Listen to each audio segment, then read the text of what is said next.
เฮลโลสบายดี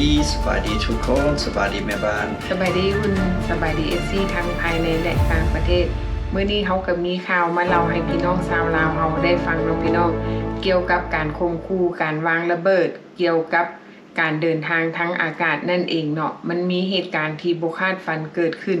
ก็คือมีการข่มขู่การวางระเบิดอยู่กับแอร์ไลน์หนึ่งเนาะชื่อว่าแอร์ไลน์ Southwest Airlinesซึ่งว่ามันสิเกิดอย่างขึ้นเฮาสิมาเล่าให้ทุกคนได้ฟังเนาะพี่น้อง Southwest Airlines ที่มุ่งหน้าไปหารัฐฟลอริดาได้ถูกบังคับให้ลงจอดฉุกเฉินในคืนวันศุกร์เนาะคืนวันศุกร์ถึงวันที่6ที่ผ่านมาหลังจากที่มีการรายงานว่าได้มีการข่มขู่ทางเกี่ยวกับการวางระเบิดเนาะที่เฮ็ดให้เกิดความเป็นห่วงในท่ามกลางในการขับขี่หรือว่าในการขี่ยนต์นั่นเองเนาะพี่น้องเนาะถือว่ามันเป็นเหตุการณ์หนึ่งที่แบบว่าเฮ็ดให้คนตกอกตกใจแต่ว่าอิงตามที่เจ้าหน้าที่ยนต์ของ Southwest Airlines นี่ไฟล์ของ2094ซึ่งได้เดินทางออกจากเนสวิลล์รัฐเทนเนสซีประมาณ 7:15 ตอนแลงในวันที่6เดือนมีนาปี2026ซึ่งมุ่งหน้าไปหาฟอร์ตลอเดอร์เดลรัฐฟลอริดาเมื่อมีการรายงานว่าถือการข่มขู่เรื่องความปลอดภัยเกี่ยวกับผู้โดยสารอยู่ในยนต์เพราะว่าเขาเจ้าได้ยินข่าวว่ามีผู้โดยสารอยู่ในยนต์นั่นอาจจะมีผู้ก่อการร้ายหรือว่ามีการวางระเบิดกันเกิดขึ้นเพราะฉะนั้นเหตุให้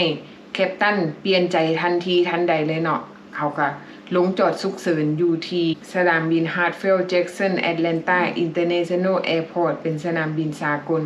บอนที่เจ้าหน้าที่สามารถใช้กฎหมายและเจ้าหน้าที่รัฐบาลกลางได้รออยู่หันซึ่งว่าเขาเจ้าได้โทรหาเจ้าหน้าที่ตำรวจ FBI โทรหาเจ้าหน้าที่ของรัฐบาลกลางว่าเจ้าหน้าที่ไอซ์นั่นไปรอท่าอยู่สนามบินเมื่อพอแต่ยนต์แลนดิ้งไปจอดถึงฮอดสนามบินเนาะยนต์ไปฮอดประมาณ 9:06 นาทีตอนแรงเจ้าหน้าที่ก็ฟ้าวขึ้นไปกวดค้นผู้โดยสารอยู่เทิงยนต์โดยที่กระเจ้าให้ยกมือขึ้นเบิดทุกคนต้องยกมือขึ้นแฮนด์ซับก็จะเอาแฮนด์ซับเอาหน้าลงมีแต่ยกมือขึ้นก้มหัวลงเนาะเขาเจ้าบอกก้มหัวลงยกมือขึ้นหลังจากนั้นเขาเจ้าก็กวดค้นเฮาก็เห็นเขาเจ้าดึงผู้โดยสารขึ้นผู้ต้องสงสัยขึ้นมาคนหนึ่งเนาะหลังจากนั้นเจ้าหน้าที่ก็จับตัวไปEverybody heads down. Stand up. Stay down. Stand up. Stay down. แต่ว่าตอนนี้เฮาก็ยังบ่ทันได้ยินข่าวว่ามันเกิดหยังขึ้นแท้ๆเนาะแต่ว่าหลังจากนั้นเจ้าหน้าที่เพิ่นก็ควบคุมตัวไปเนาะควบคุมตัวไปแล้วก็สำรวจเนาะว่ามันเกิดหยังขึ้นว่ามันมีการขู่วางระเบิดแท้บ่แต่ว่าหลังจากกวดแล้วเรียบร้อยเจ้าหน้าที่บ่ได้พบอาวุธแล้วก็บ่ได้พบสิ่งของที่ผิดกฎหมายหรือว่าสิ่งที่ว่าต้องสงสัยแต่ว่ามันก็เป็นเหตุการณ์หนึ่งที่เฮ็ดให้ผู้โดยสารหรือว่าเฮ็ดให้ประชาชนนั้นแตกตื่นแต่ว่าข้อดีของแคปตันหรือว่ากฎของการบินก็คือถ้าหากว่าเขาเจ้าได้ยินคำว่าข่มขู่หรือว่ามีคำว่าสงสัยเขาเจ้าก็สิตัดสินใจในทันทีทันใดโดยที่เขาเจ้าบ่ได้รอซ่าว่าโอ้คิดเบิ่งก่อนฟังเบิ่งก่อนเนาะเพราะแต่ฮู้ข่าวคำว่าบ้อมนี่แม่นเขาเจ้าลงจอดฉุกเฉินแล้วเขาเจ้าก็ติดต่อหาเจ้าหน้าที่ตำรวจถือว่าอันนี้แม่นการรักษาความปลอดภัยทางด้านการบินหรือว่าทางด้านอากาศเนาะถือว่ามีความปลอดภัยหลายที่สุดเพราะว่าเขาเจ้าคิดว่าจะเอาคนเดียวมาแลกกับคนหลายร้อยคนอยู่เทิงยนต์เขาเจ้าบ่เสี่ยงเนาะเพราะว่าหลายร้อยคนอยู่เทิงยนต์ก็รวมทั้งแคปตันเองไผก็ฮักชีวิตเนาะบ่เขาเจ้าคิดว่าคนเดียวสิมาคู่อันนี้บ่ได้เนาะสิถูกสิแพงอันนี้ยนต์เขาเจ้าต้องลงจอดฉุกเฉินใกล้บอนที่ใกล้ที่สุดที่เขาเจ้าสามารถลงจอดได้เพื่อความปลอดภัยของผู้โดยสารเบิดทุกคนนั่นเองเนาะแล้วหลังจากนั้นมื้อวันอาทิตย์เนาะมื้อนี้วันอาทิตย์กับมีนะเกี่ยวกับระเบิดอีกอยู่เดินยนต์แม่นก็มีการขู่วางระเบิดอีกอยู่ที่ International Airport อยู่ Kansas หรือว่า Kansas City สนามบินสากลอยู่รัฐ Kansas City นั่นเองเนาะเฮ็ดให้ผู้คนนั่นเจ้าหน้าที่นั่นให้ออกจากสนามบินให้ลงจากยนต์เนาะเฮาก็เห็นคนยาง ออกจากยางอยู่ตามรันเวย์เนาะ แมนหลายร้อยคนแล้วอีกอย่างหนึ่งนอกจากว่าผู้โดยสารยางออกจากบนรันเวย์แล้วเขาก็ยังไปเห็นภาพบรรยากาศที่ผู้โดยสารถือเจ้าหน้าที่เนาะเขาเจ้าคัดแยกให้ออกจากบนจอดรถสถานที่บนจอดรถเพราะว่าเขาเจ้าสงสัยว่าจะมีการคูวางระเบิดทั้งอยู่บนจอดรถนำเนาะพี่น้องบนพาร์คิ่ง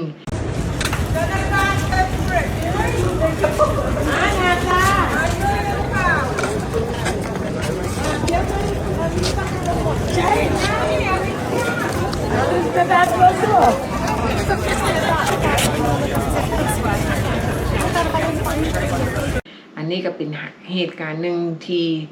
เกิดความโกลาหลหรือว่าความวุ่นวายณปัจจุบันนี้สภาพการบ้านเมืองถือว่ามีความวุ่นวายเนาะแต่ละมื้อแต่ละวันนี่ก็1 วันพันเหตุการณ์ว่าเฮ็ดให้สภาพการมันบ่สงบเฮาสิไปสิมาใส่เฮาก็ต้องระวังและหลังจากนั้นเฮาก็มาเบิ่งว่าทาง DFW เฮาได้ดัลลัสฟอร์ตเวิร์ธอยู่บ้านเฮาสนามบินเป็นแนวใดเฮาก็ได้ยินข่าวว่าหลังจากที่มันมีเหตุการณ์วางระเบิดเกิดขึ้น2เหตุการณ์เนาะทางเจ้าหน้าที่ CBP อยู่สนามบิน DFW เขาเจ้าก็มีการคัดกรองกวดสอบเนาะเฮ็ดให้แถวนั้นยาวขึ้นเนาะเวลาที่เขาจะไปผ่านกวดกับเอ็กซเรย์ผ่านกับเจ้าหน้าที่ CBP กวดคนที่ว่าเขาจะเดินทาง ของTSA ที่เขาสิผ่านเข้าไปแม่นโหบ่โดนปานใดระหว่าง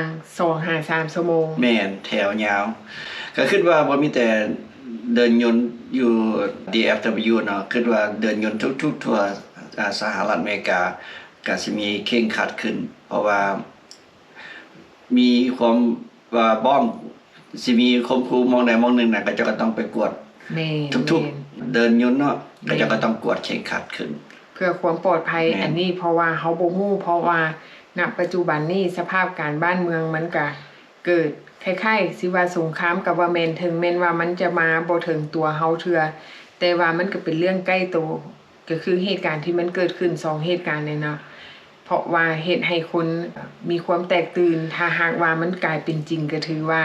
มันเกิดความสูญเสียเนาะอันนี้แม่นเฮาสิบ่ประมาทเนาะไผสิเดินทางในช่วงนี้ก็ระมัดระวังทีแรกเฮาก็คิดว่ามันคือสิบ่เป็นหยังดอกเฮาสิพอไปได้อยู่แต่ว่ามามื้อนี้เฮามาได้ยินข่าวเกี่ยวกับการข่มขู่เกี่ยวกับการวางระเบิดมันก็เลยเฮ็ดให้เฮาตัดสินใจได้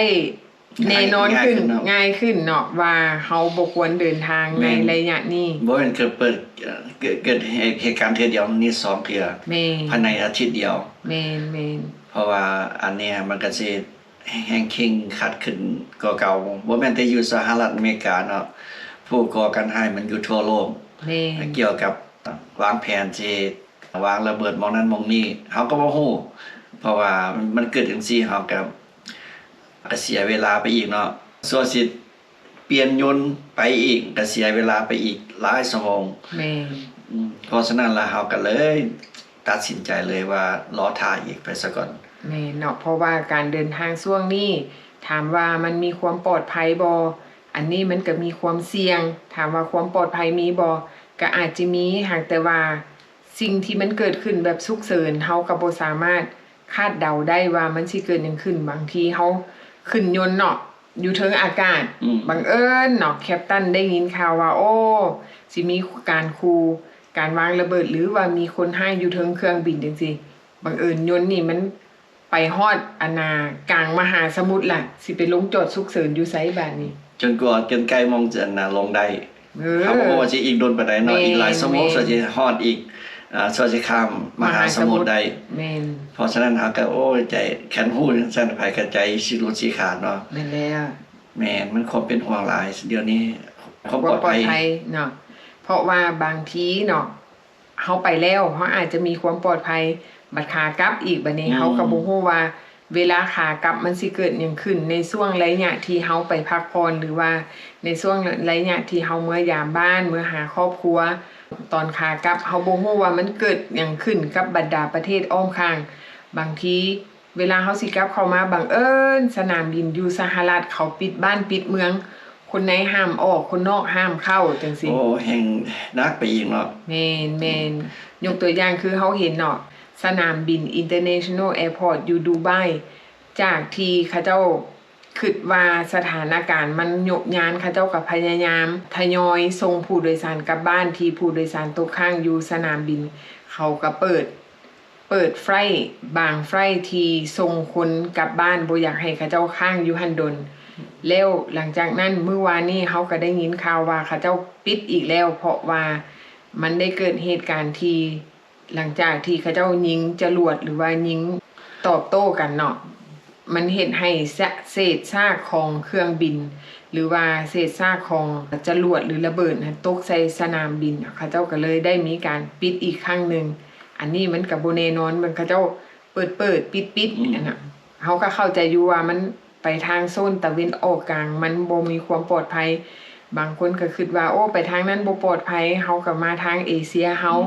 มาโซนเอเชียบัดนี้เฮาก็บ่แน่ใจแล้วก็บ่แน่นอนว่ามันสิเกิดหยังขึ้นทุกมื้อนี้เนาะเพราะว่าช่วงนี้เป็นช่วงที่ว่าบ้านเมืองกำลังวุ่นวายเนาะเฮาบ่ฮู้ว่ามันสิเกิดหยังขึ้นอันนี้ก็สุดแล้วแต่ละคนจะตัดสินใจเอาว่าสิ่งเวลาเฮาเดินทางนั้นเฮาควรคิดว่ามันปลอดภัยสำหรับตัวเฮาเองหลังจากนั้นเฮาจึงตัดสินใจว่าเฮาควรไปหรือเฮาบ่ควรไปหรือเฮาควรรอท่าอีกจักหน่อยบ่หรือว่าจังใดเนาะอันนี้เฮาก็พิจารณาตัดสินใจเอาถ้าหากว่าได้ซื้อปียนต์แล้วปียนต์นี่มันสามารถเปลี่ยนมื้อเดินทางได้แต่ว่าชีวิตเฮาถ้ามันเกิดหยังขึ้นนี่มันเอากลับคืนมาบ่ได้อันนี้เขาก็บ่ได้ว่าให้ย่านเนาะให้คิดให้ว่าไปคิดเองเนาะเพื่อมีสติแม่นเอาทุกคนก็ไปคิดพิจารณาเองเนาะแม่นพิจารณาเอาเองเด้ออันนี้น่ะบ่แม่นว่ามาเว้าให้ย่านถ้าหากว่าคนใดบ่ได้อยู่เหตุการณ์นั้นอาจจะคิดว่าโอ้มันบ่เป็นหยังดอกเนาะถ้าหากว่าคันเฮาได้ไปอยู่ในเหตุการณ์นั้นณมื้อนั้นมันอาจสิเฮ็ดให้เฮากลายเป็นแพนิคหรือว่ากลายเป็นโรควิตกกังวลมีความย้านหรือบ่ซั่นก็กลายเป็นคนที่แบบว่าขี้ระแวงไปเลยเฮ็ดหยังก็ย้านเนาะเอาคันสมมุติเฮาขึ้นยนต์เดี๋ยวนี้เนาะเฮาก็ระแวงคือกันได้แม่นระแวงเพราะว่าโอ้ยสิมีหยังเกิดขึ้นเนาะเวลาเฮาขึ้นนั่งยนต์ไปถึงอากาศเนาะสิมีหยังเกิดขึ้นบ่เลยเฮาเป็นห่วงทั้งระเบิดเนี่ยทั้งสิถูกลูกหลงของที่เขาเจ้ายิงให้ยิงไปมาหากันก็จะโอ้มันอยู่คนละโซนสิเฮาก็เอาแน่บ่ได้แม่นเฮาก็บ่ฮู้ว่าก็จะยิงผ่านมองใดเอาแน่บ่ได้เนาะแม่นเอาแน่บ่ได้เนาะมันอาจจะเกิดความผิดพลาดก็เป็นได้อันนี้เฮาบ่แน่บ่นอนอันนี้ก็สุดแล้วแต่พิจารณาของแต่ละคนว่าควรหรือบ่ควรบางคนว่าโอ้ออกมาเว้าให้ย่านให้ตื่นอันนี้เฮามาเว้าเพื่อให้ทุกคนมีสติว่ามันเกิดหยังขึ้นเนาะถ้าหากว่าไผบ่ย้านก็ไปเนาะอันนี้เฮาก็บ่ว่ากันสิทธิ์ของแต่ละคนก็บ่คือกันบ่ต่างหยังก็ตอนเป็นพยาธิโควิดเนาะบางคนว่าโอ้เป็นโควิดบ่ย้านตอนมันมาใหม่ๆเนาะบ่ย้านบางคนว่าบ่ย้านมันก็เกิดมีการสูญเสียเนาะปัจจุบันนี้มันก็คอยโยกยานเนาะเพราะว่ามันก็ต้องใช้เวลาเพราะว่าสิ่งใดที่มันเกิดขึ้นใหม่ๆเนาะมันอาจจะหุนแฮงแล้วหลังจากนั้นมันก็สิค่อยๆเบาบางจางไปเนาะอันนี้แม่นเฮายกตัวอย่างให้ทุกคนฟังนั่นเองเนาะถ้าหากว่ามีข่าวหยังมาเพิ่มเติมหรือว่ามีหยังเปลี่ยนแปลงเฮาก็จะมาเล่าให้ทุกคนได้ฟังใหม่เนาะพี่น้องเนาะพบกันใหม่คลิปหน้าบ๊ายบาย